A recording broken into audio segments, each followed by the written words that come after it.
Oh man, I'm tired. Ugh. But I gotta do a video. I know. Caffeine.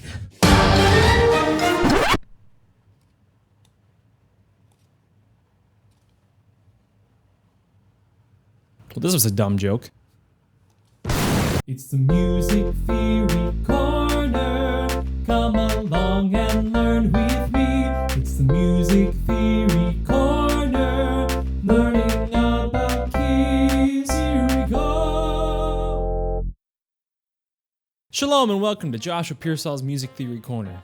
Today, it's the day. Come here, bud.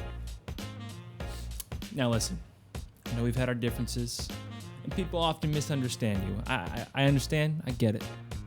And today, in the next couple videos, we're gonna learn to finally love and accept who you are.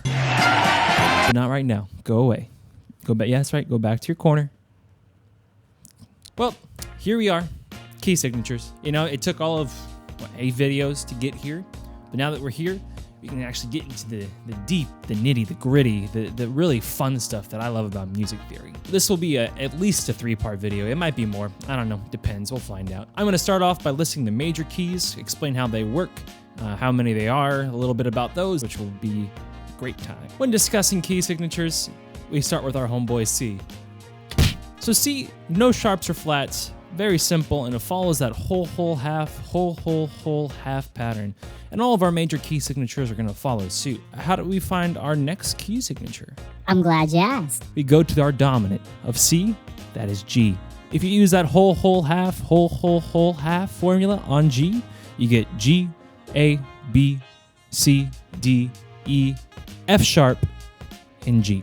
How do you label it? You label it like this. How does that tell you that it's G? How I easily remember it is that I go to the very last sharp of whatever key signature I'm using, and that last F sharp, you raise it just a half step, G. That is your key. So that one sharp tells you that is your G scale. What about the next one? Well, I'm glad you asked. You go to the dominant, which is D in this case. D, E, F sharp, G, A, B, C sharp, D, and that is your second key signature with 2 sharps, which is D. That looks like this. Just to remember that little trick we did, we go to that very last sharp, we go to that, we raise that C sharp, we raise it 1/2 step, that is D. So let's quickly work through the rest of these key signatures on the sharp side. We have after D, the dominant of D is A. If you remember 5 up, A, B, C sharp, D, E, F sharp, G sharp, A. 3 sharps. Then you have E, which is the dominant of A. E, F sharp, G sharp, A, B, C sharp, D sharp, E. 4 sharps. After E, you have B, C sharp, D sharp, E, F sharp, G sharp, A sharp, B.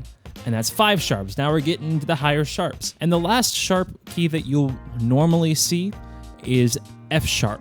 F sharp, G sharp, A sharp, B, C sharp, D sharp, E sharp, F sharp. That's a lot of sharps. 6 sharps. It doesn't even sound like a word anymore. Sharp, sharp, sharp. After that, you can keep going with the sharps. You can do C sharp major, G sharp major, D sharp major. And you start getting to the double sharps, and if you go far enough, triple sharps, quadruple sharps, it's crazy. So we go from F sharp and we change it into its enharmonic spelling, which is G flat. Now before we get into G flat, that's all the way at the bottom, let's start back up at C. If we're finding the sharp keys going one way, finding the dominant of C, that would also work the inverse as well.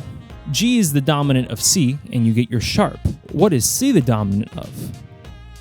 F, G, A, B flat, C, D, E, and F. So that whole, half concept works here with the F, whole, half, and we have to lower that B to make it fit the formula. So again, we work with that inverse kind of property, and we work backwards. What is F the dominant of? B flat. We look at the B flat, C, D, E flat, F, A, B. All these key signatures boil down to how that particular key conforms to the formula whole, whole, half, whole, whole, whole, half. We use a system to make our scales as we know it. Now, just like the sharps where you raise that seventh and then you just keep that sharp onto the next key and the next key and the next key, the same thing with the flats. You flat the fourth because that's the one that usually has to be changed to fit the formula, and then you just keep adding on flats. So after B flat, you have E flat, and you go up the scale. Here it is. Then you have A flat, which is right here. Then you have D flat, which is right here.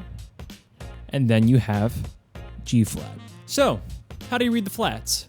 Well, to read the flats, what you do is you go to the second to last flat, which let's use E flat for example. E flat has 3 flats in its key signature: B flat, E flat, and A flat. So what you do is you go on the staff, you go to the second to last flat, and that's your key signature.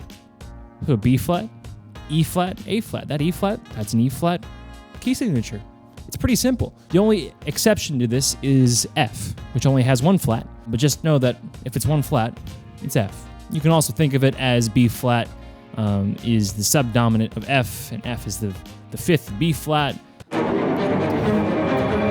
Don't worry about it. Just know that F is 1 flat. So finally, we get to this place where we have gone all the way down to the flats to G flat, and we go all the way down the sharps to an F sharp. And F sharp and G flat are enharmonic together. What does this mean? What could it possibly mean? What is this conjunction of destinies we have happened upon ourselves? Next time, I'll explain the circle of fifths. Thank you all for watching Music Theory Corner. I hope you all have a wonderful day. And here's a cute little picture of a dolphin. That wasn't a dolphin.